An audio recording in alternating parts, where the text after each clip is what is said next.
Hello students, welcome to my channel Study Point. Today in this video I will talk about what is the right way for study mathematics.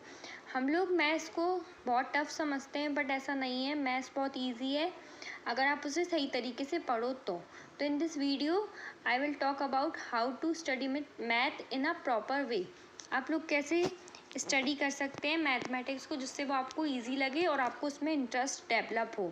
तो आप लोग and तक video देखिएगा आज, जिससे आपको इस वीडियो से आपको बहुत हेल्प होगी कि आपको किस तरह से मैथ्स की स्टडी करनी है जिससे वो बहुत आपको इंटरेस्टिंग लगने लगे और उसमें आपको बिल्कुल भी दिक्कत ना हो। तो इन दिस वीडियो मैं क्या बात करने वाली हूँ, 5 pillars for study maths.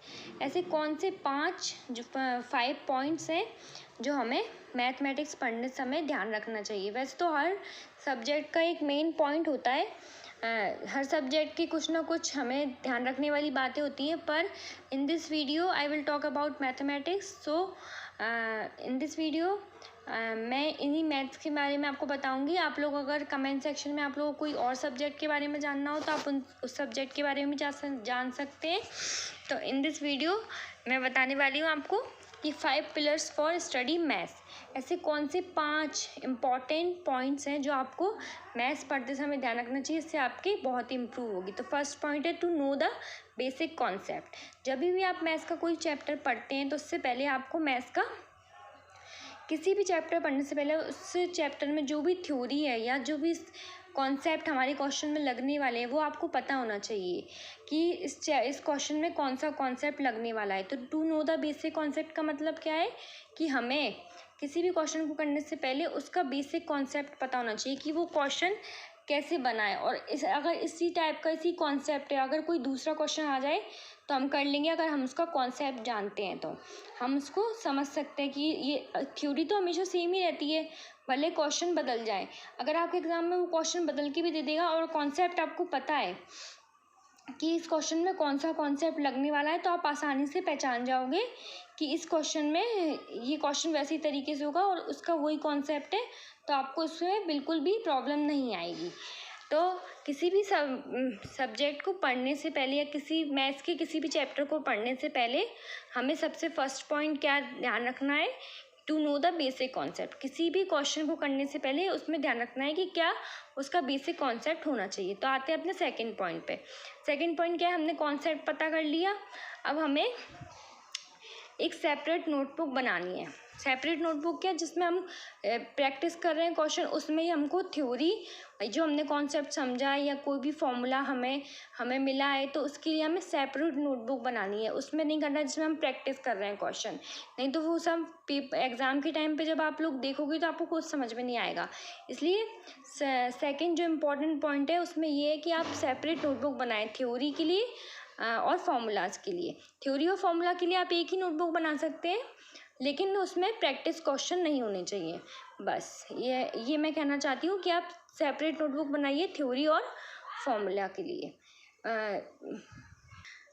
Separate notebook बनानी चाहिए हमेशा, जिससे हमें एग्ज़ाम के टाइम पे हमें बिल्कुल भी प्रॉब्लम ना आए और उसमें से हम ईज़िली, जैसे हमें कोई क्वेश्चन समझ में नहीं आ रहा है या कुछ नहीं आ रहा है, हमें फॉर्मूला देखना है तो हम आसानी से उस फॉर्मूले को अपनी नोटबुक में से देख के और उसे आसानी से सॉल्व कर ले।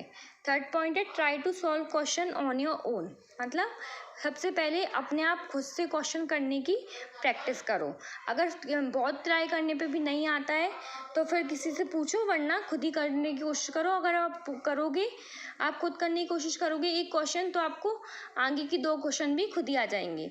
ऐसा मैं क्यों कह रही हूँ, क्योंकि हम लोग देख लेते हैं पीछे से आंसर या नोटबुक में या किसी से पूछ लेते हैं तो उतना हमको समझ में नहीं आ पाता है। आप लोग ये पॉइंट, थर्ड वाला पॉइंट ज़रूर अप्लाई करके देखिएगा कि आप खुद से जब क्वेश्चन करोगे तो आपको बहुत अच्छी से समझ में आएगा। तो 4 पॉइंट है मेकिंग नोट्स। आपने जो भी पढ़ा है उसके नोट्स बनाना चाहिए। कभी भी हम जो भी पढ़ते हैं उसके नोट्स बनाना चाहिए। जैसे थ्योरी और फार्मूला के लिए मैंने सेपरेट नोटबुक बताई है, तो आप लोग उसको फॉलो कर सकते हैं। और कोई भी क्वेश्चन जो आपको डिफ़िकल्ट लगता है या फिर कुछ भी आपको क्वेश्चन ऐसा लगता है कि आप एग्ज़ाम टाइम पे उसको हड़बड़ी में भूल जाओगे, तो आप उसके नोट्स बना लिया करो। उसको सेपरेट नोटबुक में उसके नोट्स बनाने चाहिए, जिससे वो हम एग्ज़ाम टाइम पे जब भी देखें नोट्स उठा के फटाफट देख लिया, नहीं तो ऐसे बहुत होश पोश हो जाता है। तो इसलिए मैं कह रही हूँ 4 point making notes. First point fifth point था practice the question and revise the concept. Practice करो क्वेश्चन को और रिवाइज करो कॉन्सेप्ट को। ये सब पॉइंट हो जाते हैं। फर्स्ट पॉइंट होता है कि आप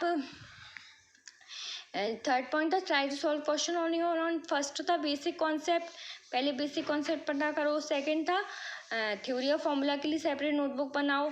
third try to solve question, अपने आप क्वेश्चन करने की कोशिश करो, नोट्स बनाओ। और फिफ्थ है सबसे इम्पोर्टेंट पॉइंट, जितना हो सकता है प्रैक्टिस करो क्वेश्चन को, जितना ज़्यादा हो सकता है प्रैक्टिस करो क्वेश्चन को। और जो आपने नोट्स बनाए हैं उसको उसी जिसमें आपने सारी थ्योरी और फॉर्मूला रखी है उसको कॉन्सेप्ट को रिवाइज करो। प्रैक्टिस करो क्वेश्चन को, रिवाइज करो कॉन्सेप्ट को और नोट्स बनाए उसको फॉलो करो। बस आज की वीडियो के लिए इतना ही। अगर आपको ये मेरी वीडियो अच्छी लगी हो तो आप इसे लाइक कीजिएगा, शेयर कीजिएगा अपने फ्रेंड के साथ और मेरे चैनल को ज़रूर सब्सक्राइब कीजिएगा। मिलते हैं अपने नेक्स्ट अच्छे से वीडियो में। जब तक के लिए आप लोग पढ़ाई करते रहिए।